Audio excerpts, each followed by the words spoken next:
நீங்க எப்படி இருக்கீங்க? சரவண கிங் ஹாய், வாங்க, வணக்கம். எப்படி இருக்கீங்க?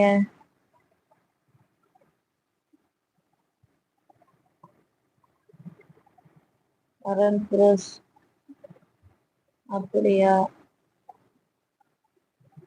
பணம் வந்துச்சா? வந்துச்சு, டோனமிக் வந்துச்சு. நீங்க லைவ் பாக்கலையா? மாடு வந்துச்சு. அப்புறம் மாடு வந்துச்சா? ஆமாடா, உள்ளார மாடு வந்துச்சா? சுவிட்ச் போடுற மாதிரி சத்தம் கேட்டுட்டே இருந்தது, டக் டக்குன்னு. யாரு இந்த சுவிட்சை போட்டு போட்டு நிறுத்திக்கிட்டே இருக்காங்க அப்படின்னு நினைச்சு கேட்டுட்டே இருந்தேனா.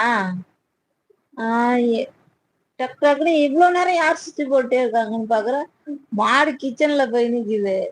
போய் பார்த்தா சாப்பாட்டு உள்ள தலையை விட்டுட்டு நிக்குது. என்னன்னு பாக்குறேன், சாப்பாட்டை சாப்பிட்டுட்டு இருக்கு அது பாட்டுக்கும். அப்புறம் பார்த்தா அதுல ஒரு முட்டை இருந்தது. முட்டைலாம் இருந்தா மாடுலாம் சாப்பிடாது தானே அது. ஆனா சாப்பிடலாம் இல்ல, அது அது இருக்கும்போதே அப்படியே அதை லைட்டா ஆனா கடிச்சிருக்கு. அதை வச்சுட்டே அது பாட்டு சாப்பிடுது. அட கடவுளே, இது நடந்து வர்றதுதான் சுவிட்ச் போடுற மாதிரி நமக்கு சவுண்ட் கேட்டுதான்னு வச்சுட்டு அப்புறமே அதை தோர்த்து வெளியில விட்டேன்.